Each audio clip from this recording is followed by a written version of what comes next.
الحمد لله الأكرم الذي خلق الإنسان وكرمه وعلمه من البيان ما لم يعلم فسبحان الذي لا يحصى امتثاله باللسان ولا بالقلم ونشهد أن لا إله إلا الله وحده لا شريك له ونشهد أن سيدنا وسندنا وحبيبنا وحبيب قلوبنا ومولانا محمدا عبد الله ورسوله الذي أرسل إلى الناس كافة بشيرا ونذيرا وداعيا إلى الله بإذنه وسراجا منيرا أما بعد فقد قال الله تبارك وتعالى في كلامه المجيد والفرقانه الحميد أعوذ بالله من الشيطان الرجيم بسم الله الرحمن الرحيم إن الذين آمنوا وعملوا الصالحات كانت لهم جنات الفردوس نزلا صدق الله العظيم وصدق رسوله النبي الكريم ونحن على ذلك من الشاكرين والذاكرين والحمد لله رب العالمين. وقال النبي صلى الله عليه وسلم أخلص دينك يكفيك العمل القليل. وقال تبارك وتعالى في شان حبيبه ومحبوبه مخبرا وآمرا صلى الله على سيدنا ومولانا محمد وعلى آله وأصحابه وسلم صلى الله على سيدنا ومولانا محمد وعلى آله وأصحابه وسلم بلغ العلا بكماله كشف الدجى بجماله حسنت جميع خصاله صلوا عليه وآله. الحمد لله জামিয়া ইসলামিয়া মনজারুল ইসলাম দারুল হাদিস দোলেরগাঁও টেকু মাদ্রাসার আজকের এনামি জলসা সম্মানিত সভাপতি সাহেব, আমন্ত্রিত উলামায়ে কেরাম, মুআজ্জাজ মুকাররম আমার উস্তাদবৃন্দ, ও আমার ছাত্র ভাইরা, আমার সামনে উপবিষ্ট এলাকার সম্মানিত মুরব্বিয়ানে কেরাম, আসুন প্রথমেই মহান রব্বুল আলামিনের দরবারে শুকরিয়া আদায় করি যে রব্বুল আলামিন আমাদেরকে আজকে এই মহান মাহফিলের মধ্যে আসার এবং বসার তৌফিক দান করেছেন। তারই সাথে সাথে অল্প কিছু আলোচনা শোনার এবং বলার তৌফিক দান করেছেন। ওমা তৌফিকি ইল্লা বিল্লাহ। সময় একেবারেই অল্প, এখন প্রায় রাত 3টার উপর। এখন আলোচনার সময় নয়, তারপরেও প্রশিক্ষণের জন্য আমরা কিছু কথা বলি উস্তাদদের সামনে। আমাদের উস্তাদের সামনে কথা বললে আমরা সাহস এগুলো অর্জন করতে পারি। আর আমি মূলত কথা বলার মতো যোগ্যতাও আমার নাই, তারপরেও আল্লাহ রাব্বুল আলামিন যদি তৌফিক দান করেন তাহলে অল্প কিছু কথা আপনাদের সামনে তুলে ধরবো ইনশাআল্লাহ। আমি আপনাদের সামনে পবিত্র কোরআন কারীমের সূরাতুল কাহফের 16তম পারার একটি আয়াত আপনাদের সামনে তেলাওয়াত করলাম।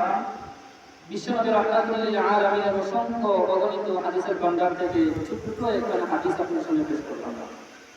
যদি রব্বুল আলামিন আমাদের তৌফিক দান করেন তাহলে উক্ত হাদিস এবং আয়াতকে সামনে রেখে আপনাদের সামনে কিছু কথা আল্লাহ রাব্বুল আলামিন যেন আমার কাছ থেকে বের করবেন। উক্ত আয়াতের মধ্যে আল্লাহ রাব্বুল আলামিন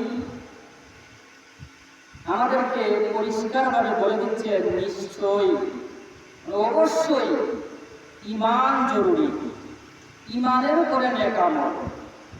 নেক আমল আগে নয়, নেক আমল কাফেররাও নেক আমল করে, কিন্তু তারা জান্নাতে যাবে না। যারা মুমিন, যাদের ভিতরে ঈমান আছে, তারা অল্প নেক আমলও যদি ইখলাসের সহিত করে আল্লাহ রাব্বুল আলামিন তাদেরকে জান্নাতের মধ্যে দাখিল করবেন। তো এই আয়াতের মধ্যে আল্লাহ রাব্বুল আলামিন বলেন ইন্নাল্লাযীনা আমানু ওয়া আমিলুস সালিহাত, নিশ্চয়ই যারা ঈমান আনয়ন করে, ওয়া আমিলুস সালিহাত ঈমান আনার পরে নেক কাজ করে, কানাত লাহুম জান্নাতুল ফিরদাউসি নুজুলা, তারা যে ঈমান আনলো, ঈমান আনার পরে নেক কাজ করলো, তার প্রতিদান স্বরূপ আল্লাহ রাব্বুল আলামিন তাদেরকে জান্নাতুল ফিরদাউস দান করবেন। জান্নাতুল ফিরদাউস কি? জান্নাত প্রায় 8টি জান্নাত। এর মধ্যে জান্নাতুল ফিরদাউসের কথাই কেন তুলে ধরা হয়? জান্নাতুল ফিরদাউস এমন একটি জান্নাত, হাদিসে কুদসির মধ্যে আল্লাহ রাব্বুল আলামিন ফরমান, আল্লাহ রাব্বুল আলামিনের পবিত্র হাত দ্বারা, আল্লাহ রাব্বুল আলামিনের পবিত্র হাত দ্বারা জান্নাতুল ফিরদাউস দৈনিক 5 বার আল্লাহ রাব্বুল আলামিন পরিষ্কার করেন। জান্নাতুল ফিরদাউস আমরা সবাই চাই। দুআর মধ্যে যে হাফেজ সেও জান্নাতুল ফিরদাউস চায়, যে আলেম সেও জান্নাতুল ফিরদাউস চায়, যে মুহাদ্দিস সেও জান্নাতুল ফিরদাউস চায়, যে শাইখুল হাদিস তিনিও জান্নাতুল ফিরদাউস চায়, যে মূর্খ কিছুই পারে না নামাজ পড়ে সেও জান্নাতুল ফিরদাউস চায়, আবার যে নামাজই করে না কিন্তু ঈমানদার দাবি করে এক মুসলমান সেও জান্নাতুল ফিরদাউস চায়।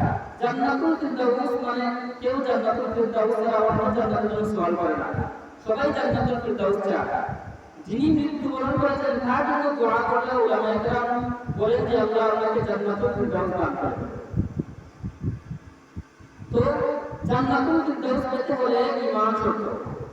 ঈমানের প্রায় 72টা শাখা বা 73টা শাখা আছে। ঈমানের শাখার মধ্যে সর্বপ্রথম যে আপনার ঘোষণা আল্লাহ রাব্বুল আলামিন দিয়েছেন তা হলো ঈমান, আল্লাহ তাআলাকে বিশ্বাস করা, পয়গম্বর আরবি সাল্লাল্লাহু আলাইহি ওয়াসাল্লামের উপর ঈমান আনা। কি লাভ? আল্লাহ তাআলা বলেন ওয়াবাশশিরিল্লাযীনা আমানু ওয়া আমিলুস সালিহাত, নিশ্চয় যারা ঈমান আনার উপর নেক কাজ করে, ওয়া আমিলুস সালিহাত নেক কাজ, আল্লাহ রাব্বুল আলামিন সালিহাত দ্বারা একটি নেক কাজ করেন নাই, বিভিন্ন নেক কাজ করেছেন। শুধু নামাজ পড়লেই হবে না, যাকাত দিতে হবে, ধন সম্পদের মালিক হয়ে যাকাত দিতে হবে, সদকা দিতে হবে, হজ করতে হবে। এমন ধন সম্পদের মালিক আমাদের সমাজের মধ্যে আছে যারা ধন সম্পদের মালিক হওয়ার পরেও যাকাতটা সঠিক আদায় করে না, তুলনামূলক করে অনেক কম আদায় করে। আর ওখানে যাকাত যদি 1 লক্ষ টাকা হয়, 20,000 টাকার শাড়ি এনে মানুষকে দিয়ে দেয়, আর মানুষের সামনে ছবি তুলে রাখে, অমুক সেরাগানি যাকাত দিয়েছে। আর হজ করে দেখানো, হজ উমরা করে আসে। এমন হাদিসা আছে যাদের কেমন হাদিসা করে রাখে, কিন্তু উমরা করছে নিয়ম হাদিসা উমরা করে আসে, বড় হজের সওয়াব তিনি নিয়ে নেন মানুষের কাছ থেকে। আল্লাহ পাক আগে নিয়ে তসবিহ হাতে নিয়ে রাস্তায় রাস্তায় হাঁটেন, আর বলে মক্কায় গিয়ে দেখেছি, মদিনায় গিয়ে দেখেছি মানুষ ওনাকে হাদিসা বলতে উনি আগ্রহ। وبشر الذين آمنوا وعملوا الصالحات আল্লাহ রাব্বুল আলামিন বলেন যারা নেক আমল করে ঈমান আনার পরে وعملوا الصالحات أن لهم جنات تجري من تحتها الأنهار আল্লাহ রাব্বুল আলামিন বলেন যারা ঈমান আনার পরে নেক কাজ করে তাদের জন্য আল্লাহ রাব্বুল আলামিন জান্নাত রেখেছেন। জান্নাত কোন জান্নাত? এই জান্নাতের নিচ দিয়ে নহর প্রবাহিত হয়।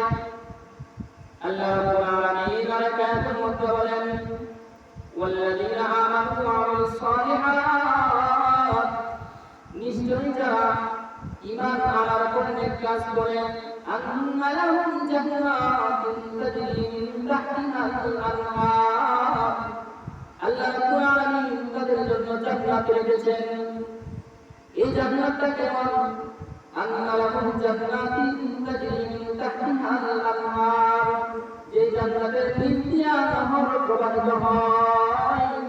জান্নাতুন তাজরি মিন তাহতিহাল আনহার খালিদিনা ফীহা আবাদা তারা এই জান্নাতের মধ্যে চিরস্থায়ী বসবাস করবে। সুবহানাল্লাহ। ওয়াল্লাযীনা আমানু ওয়া আমিলুস সালিহাত আল্লাহ রাব্বুল আলামিন আয়াতের মধ্যে বলেন ওয়া আমিলুস সালিহাতি আন্না লাহুম জান্নাতুন তাজরি মিন তাহতিহাল আনহার নিশ্চয় যারা ঈমান আনার পরে নেক কাজ করে আন্না লাহুম জান্নাতুন তাজরি মিন তাহতিহাল আনহার আল্লাহ রাব্বুল আলামিন তাদের জন্য এমন জান্নাত রেখেছেন যে জান্নাতের নিচ দিয়ে নহর وعملوا الصالحات أن لهم جنات تجري من تحتها الأنهار নহর রেখেছেন। তারপরে আল্লাহ রাব্বুল আলামিন বলেন খালিদিনা ফীহা আবাদা নিশ্চয় আল্লাহ রাব্বুল আলামিন তাদেরকে চিরন্তর অনন্তকাল এই জান্নাতের মধ্যে রাখবেন।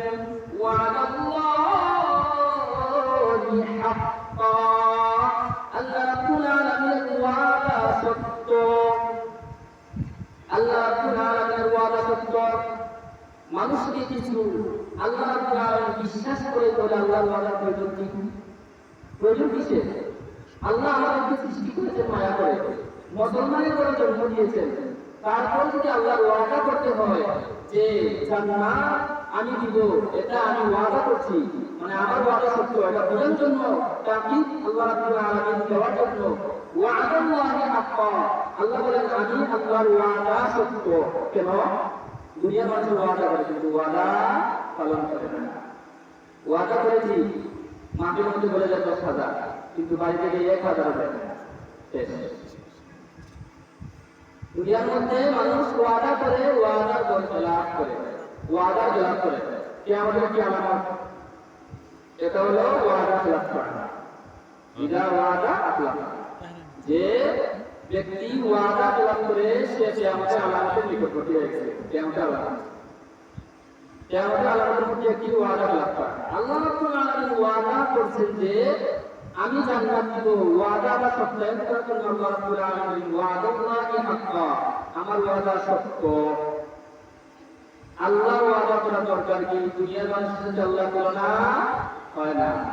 দুনিয়ার মানুষ ওয়াদা করে কিন্তু ওয়াদা ঠিক রাখে না। তাই আল্লাহ রাব্বুল আলামিন বলেন আমার ওয়াদা সত্য, আমি ওয়াদাটা এটা অবশ্যই পালন করি। ওয়াদাল্লাহি হাক্কা আল্লাহ রাব্বুল আলামিন বলেন আমার এই হলো আয়াত। আমি যে আয়াত করেছি এই আয়াতের বিশেষ এইগুলো আয়াতের উদাহরণ। এই আয়াতগুলোর মধ্যে আল্লাহ রাব্বুল আলামিন গুরুত্ব সহকারে বলেছেন যে ব্যক্তি ঈমান আনার পরে নেক কাজ করে, ঈমান যে ব্যক্তির ভিতরে আছে ওই ব্যক্তি কোন সময় গুনাহের কাজ করতে পারে না। যে ব্যক্তি গুনাহের কাজ করে অবশ্যই তার ভিতরে ঈমান আছে ঠিকই, কিন্তু দুর্বল ঈমান, ঈমানের মধ্যে ভেজাল আছে। কিছু কিছু মানুষ বলে নামাজ না পড়লে কি ওই মতো টিকে আছে, এটা একদম চিরন্তর মিথ্যা কথা। নামাজ না পড়লে ঈমান ঠিক আছে, এটা মিথ্যা কথা। কারণ হাদিসের মধ্যে, বিভিন্ন হাদিসের মধ্যে আছে যে ব্যক্তি নামাজ পড়ল না সে কুফরি করল, নামাজ না পড়লে কুফরি। প্রায় উলামায়ে কেরাম নামাজ না পড়াকে কুফরির সাথে তুলনা দিয়েছেন, মুসলমানের কাছে না। ঈমান আনার পরে নেক কাজ করলে ওই নেক কাজটা হলো গ্রহণযোগ্য নেক কাজ। ইন্নাল্লাযীনা আমানু ওয়া আমিলুস